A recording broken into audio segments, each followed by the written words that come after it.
If you were wondering whether or not the royal family watches Netflix's The Crown, a show that's literally all about their family's history, they do. Well, Harry and Meghan do, at least. Guys, according to an upcoming book about Prince Harry's life, Prince Harry and Meghan Markle love The Crown and used to watch it together at Nottingham Cottage before they got engaged. In the iconic words of Queer Eye's Jonathan Van Ness, can you believe? Author Katie Nicholl's book documenting Prince Harry's life hits stands on Tuesday, March 20th. The book, called Harry, Life, Loss, and Love, takes us through Harry's past, from his childhood and past relationships with ex-girlfriends to the beginnings of his relationship with soon-to-be wife Meghan Markle. In it, Nicholl reveals details about Harry's love life before meeting Markle, and as it turns out, the women in his family had a habit of setting him up on a bunch of blind dates. Kate Middleton and Princess Eugenie, Harry's cousin who just got engaged herself, reportedly were the most trusted by Harry to set him up on dates following his relationships with Chelsea Davy and Cressida Bonas.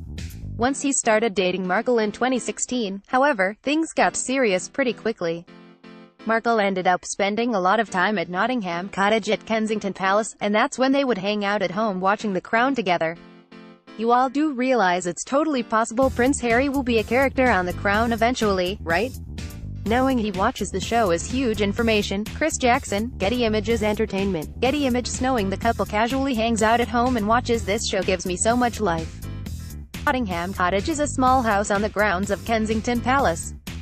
Harry moved into it permanently in 2013, and it basically became Markle's second home while they were dating. Markle was still committed to Suits for much of their relationship, so they would make their long-distance romance work by having Harry visit to Toronto when Markle was filming and Markle staying with Harry at Nottingham Cottage whenever she was in the UK. While the most decorating Harry added to the house when he moved in was a hammock in the backyard. Respect. Nicholl's book says Markle brought some of her own decorative touch to the cottage by bringing in fresh flowers, scented candles, and cookbooks. And as it turns out, the couple was cooking a meal at Nottingham Cottage when Harry proposed.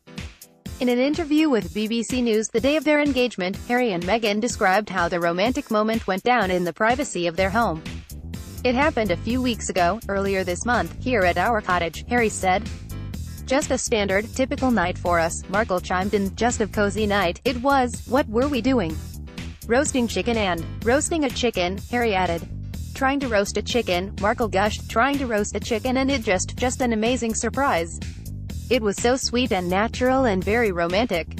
He got on one knee. When asked if it was a yes right away from Markle, she said, "Yes, as a matter of fact, I barely let you, Harry, finish proposing.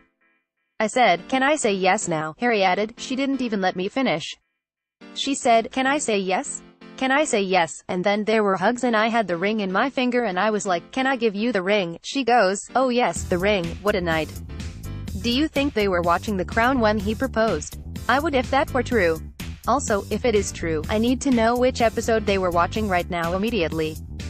Now that we know Prince Harry and Meghan Markle are fans of The Crown, and given the fact that Markle is an actress herself, I'm sure we're all interested in hearing what she'd have to say about that Claire Foy and Matt Smith pay gap awfulness.